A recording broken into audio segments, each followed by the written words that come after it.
everyone and welcome to my YouTube channel. This video is about our wedding venue. Obviously we're super excited to get married there. We both picked it out. We loved it. And I did a Q&A on our Instagram and people were asking a lot of questions about the venue anyway, so we thought we'd get them all in.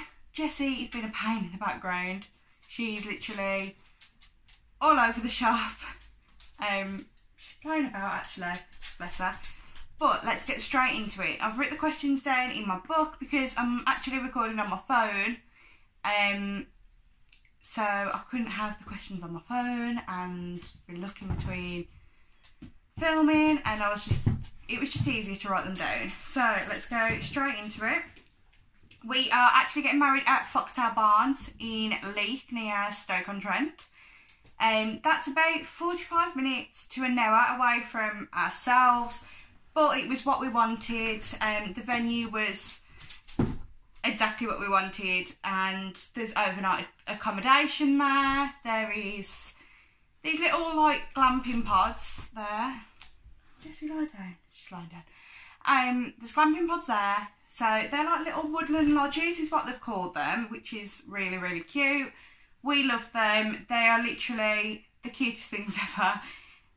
They've also got a hotel on site, but it's not a conventional hotel. It is, again, more pods, but it's based around a lake. So there'll be each individual pod around a different part of the lake. Again, most of them have hot tubs, I'm pretty sure of. And I don't know, they either have hot tubs outside and then some of them have like baths outside as well. So they're really, really cute. They're not a normal hotel, and that's really what probably got us a lot with it. We didn't want everyone to just be like at a Premier Inn. We wanted everyone to have like a cute little woodland lodge or a cute little hotel room which was based around the whole kind of place. We just loved it, and that's what we decided we were going to do. So the first question was, is there a wedding coordinator? So there is a wedding coordinator. So I think there's quite a few there, but we get a certain one on, so they're like allocate a certain one to your day. So we haven't yet met our wedding coordinator. All we know is that we'll have one and we'll get to meet them next year. Yeah, I'm assuming we meet them with our kind of plan of what we expect of the day, what they will be doing for us, and that kind of stuff really. So we haven't met them yet, but we will be meeting them. The next question was, is it corkage or no corkage? So our venue is a non-corkage venue.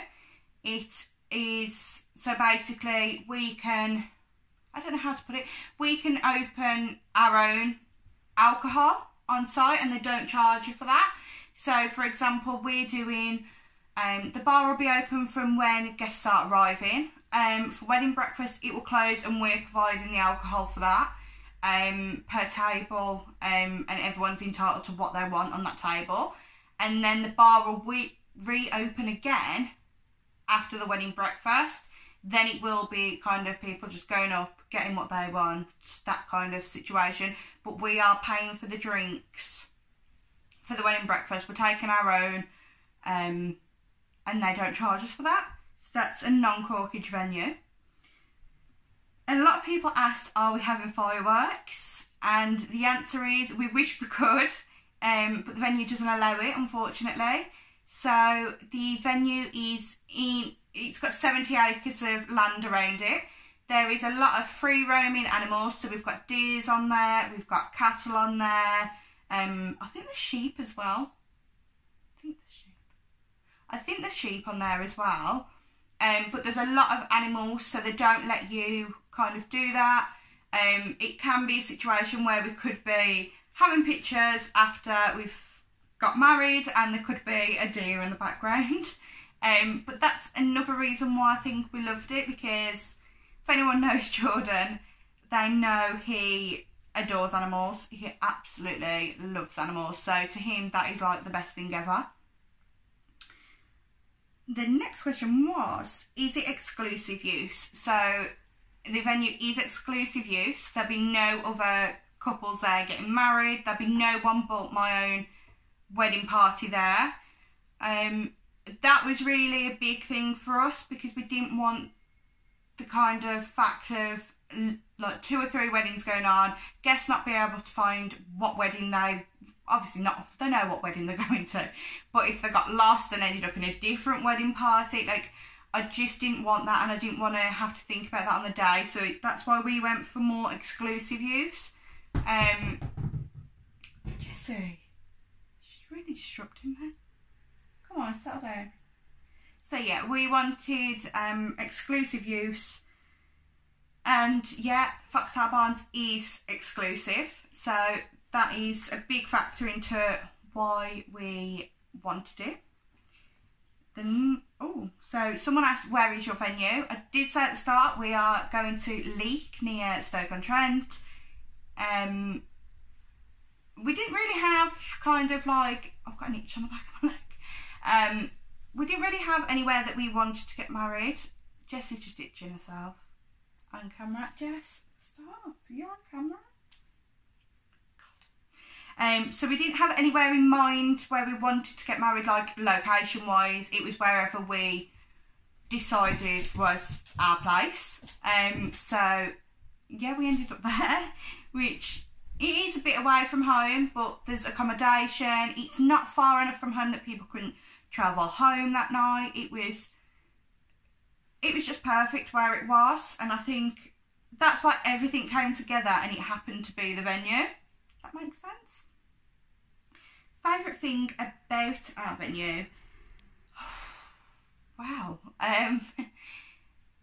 As we drove in, because obviously there's 70 acres of land, as we drove in, it was as if we drove in and there was just, it was like we entered a different place. Like, I don't know if anyone else has ever done that, but we drove in and it was as if there was just us there.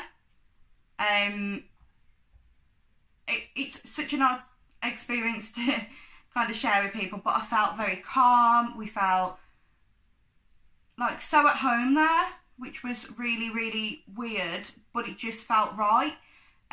We went up the driveway, which is quite a long driveway, and then as soon as we turned the corner, obviously we didn't see anything because it's not built, but we were kind of like, we could see all the gardens around it, all the wildlife. There's quite a few little like lakes in it as well.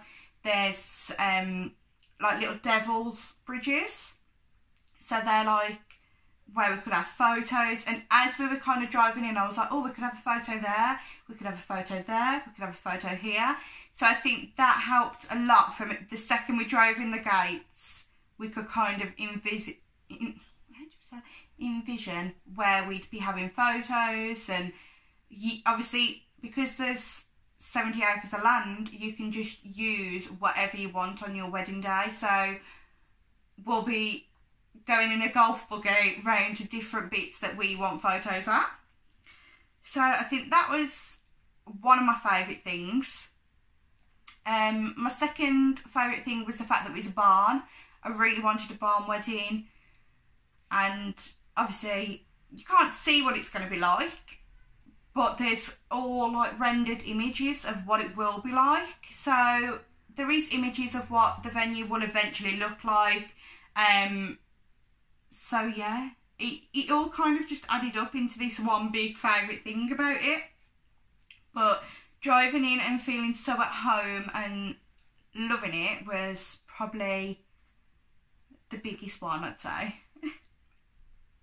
What made you know it was the one? Again, it was that drive in, and just being able to say, oh, we'll have a picture there. And then we drove past the woodland lodges to go in, where they're going to be. They are there now, but there wasn't when we visited.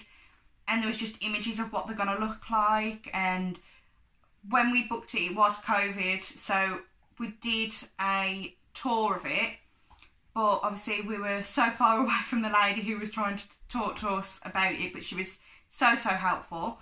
And there was just images on the wall of where things will be. So by the woodland lodges, there was a lot of images there of what they were going to be like. And then we walked down towards where the venue is, and there was a lot of a lot of pictures of what that was going to be like. So the dressing rooms, like for me and the girls, where the actual hall will be, where we're going. There was so much stuff. So it just, I don't know, I just knew from when I drove in the gates that I just wanted to get married there.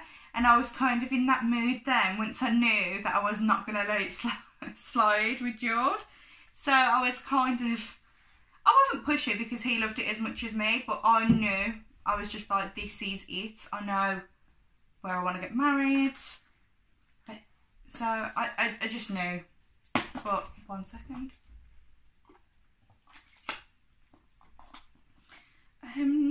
What season did it have an impact? So we are getting married in December. Not this one coming, December 2021. So for us, it was always going to be autumn or kind of December. That was the only two options we had. Well, tell a lie, the only options we really had was October or December. We knew straight away as soon as we got engaged. I think we both love October because of autumn and it all being really like the colours. We both love Halloween. I did want a Halloween wedding, but to wait for a Saturday for Halloween, we couldn't have obviously got married this year. So waiting for a Saturday Halloween was like waiting for 100 years. It was only 4 really, but it felt ages. It did have an impact because what I wanted was a December wedding that was cosy and very, I don't know how to, rustic. That's what I wanted. I wanted rustic, I wanted cosy, and I wanted it, Jessie, I wanted it to be really snug. That's what my envision was. And then it kind of went to, I want a full-blown Christmas wedding. So we do get married 3 days before Christmas, which is super exciting. I actually can't wait. We are doing a big kind of Christmas wonderland for kids, for adults, for everyone really. So the season did impact it because I wanted that barn wedding for that time of year. I think it just really ties in well. The decor you can get is absolutely amazing. So yeah, it did make an impact. Quite a big one, I'd say. Quite a big one on what we wanted. So yeah, definitely. How did you find it perfect before it was built? So it was the images. Obviously we were aware that it wasn't built when we went to view it. We knew there was rendered images everywhere. But looking at the images, that was exactly what I wanted. I did some research into the company that obviously are building it, because I was like, what if it doesn't look like that when it's built? I had a lot of anxiety about that. But the company that did it are called FOXTAIL Venues. They also own Pendrell Hall, the Ashes Barn and the Mill Barns. So Jordan's cousin actually got married 2019, I think it was, yeah, last July. And when she booked the Mill Barns, that wasn't built either. So I asked her, I was like, is it exactly how it was when you went and like saw the rendered images to what it is now when you got married? She was like, yeah, it was 100% exactly the same. I spoke to the lady who was showing us around as well. I asked her, did she think it was going to be obviously exactly the same? And she said, yeah, she said the only thing that might change is like tiny minute things, like say if there's not a certain fitting available for a light, it might change to a different light fitting, or the flooring could change. But to me that wasn't a big deal. What flooring it is, I'm just happy that I've got the barn. There's obviously the lake behind it.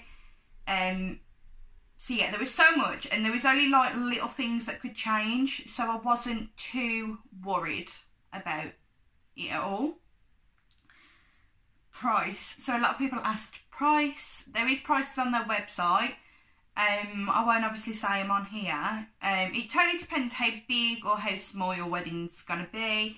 To me, it was one of the cheaper venues we could find. But then obviously once you start adding on catering, because with them you do have to have their caterers. You can't just go and bring your own caterers in. It's in the contract. You have to have their caterers. So, I don't know, I'd say it's mid-price. I mean, it's probably not the cheapest wedding people could do, but it's definitely not the most expensive.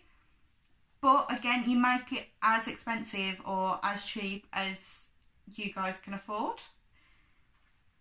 When is it finished? So, the finished building is going to be done for April 2021, pretty sure, or May. April or May 2021. So that then gives us 6 months before, well, 6-7 months before the wedding to make sure it's still what we love. I mean, I can't see it changing. But from kind of June, that's when we'll be doing our food tasting, meeting the wedding coordinator, and all that kind of stuff. There's a big list online as well. So when you actually, not buy the venue, but like put your money down on the venue, they then send you like a website with a list on, and that basically says, this is what you need to do at so many months, this is what you need to do at so many months. They've got dates in for when we need to meet them, when there's got to be food done by, when there's got to be vows done by, kind of all that stuff. So it is quite overwhelming when you first read it, because I remember looking at the list and thinking, oh my gosh, I'm never going to get that done. I was like, that is going to take us years. But once you're in the swing of things, it doesn't. You kind of just, I don't know, you just kind of do it and you don't realise you're doing it. How many does it hold? So there is a maximum of 150 there. You can have 150 all day if you wanted to, but we've decided to do close family and friends. Well, it's really more close family, because we literally have like 3 sets of friends that are coming in the daytime. So we've got, I think, final figures for the daytime is 51, which is really annoying because it's so odd. I don't like it. But yeah, 51. And then on the night time, we are going, at the minute we're at 120, but we do want to try and go to a capacity. We've obviously just at the minute made sure that we've got kind of close family and friends in for the evening. Now we're going more out to friends, and it's just going a bit crazy at the minute. But we did have to whittle the lists down. Jordan's got quite a big family, so we had to whittle that down in the day. But we're getting there. We're getting there with the list. Are we there all day? So yes, we do get married there. So we'll get married, I think I've pulled it forward. Originally we wasn't going to get married till 2, which I thought was like a good time, because I thought it doesn't mean the girls have got to get up too early. But then I had the sudden realisation that actually we get married in December and it's going to be dark by 4. So by the time we're married, it's going to be 2:30. Then we only literally had like an hour for photos. So I got a bit anxious about it, and I changed it till 1:30. So we'll have like 2 hours of photos afterwards, where it'll still hopefully be light or just getting dark, which I do like that kind of like dusky time to have photos as well. So yeah, we'll be there from that time. I'll get my bridal suite from 10:30. So I'm going to be there. I'm sleeping over the night before. I'm going to be there at 10:30 in the morning getting ready. Then we'll get married at 1:30 now. Then wedding breakfast is starting at 5. That will finish at 7, 7:30. That's when the guests will come for the evening. And then we've got that all the way up till midnight, when noise has to stop because of kind of the animals on site. And then happening then? Then obviously people will either stop over, go home, and the next morning, whoever stopped over gets breakfast. So we are there for like a full 24 hours. I'm going to be there for a bit longer because I stopped the night before as well. But yeah, it's super exciting. Is it kid friendly? So yes, we have quite a few kids in our wedding party. We do and we don't. I feel like we have quite a few. But then when I think about it, we have like maybe 10 at the absolute max. So that's not a lot of kids. But it is kid friendly. I didn't want to have a wedding where I didn't include kids because a lot of our friends have kids. A lot of our family have kids. So we wanted to make sure that kids were there and they were allowed to be there. Behind the venue, so to the side of the door where you come out the venue, it's actually a walled area. So it's like called the walled garden. So it's a big grass space where kids can run around freely. They can do whatever they want to the heart's content, and they just can't get out, which to me made a big difference because I wanted kind of like people with kids to be able to enjoy themselves and not have to worry about their children as much on the wedding day. So obviously that being enclosed, I'm going to be doing some garden games out there. I really did want to look into getting a reindeer to come and see them with Santa, but I've kind of, I don't know. I don't know if I'm going to be over the top there. But yeah, I mean, that was all the questions I got on the venue. Obviously, if you have any more questions, just pop them in the comments below. I will definitely answer them for you. But yeah, thank you all for watching. Please like and subscribe to my channel, and there'll be more wedding stuff coming very shortly. I'm going to be doing a video on going to meet the decor people, going to like sort the girls' bridesmaids dresses, kind of everything. We're going to go from start to finish with you guys, so it is super exciting. But yeah, any questions, pop them below and I'll get back to you, and thank you for watching.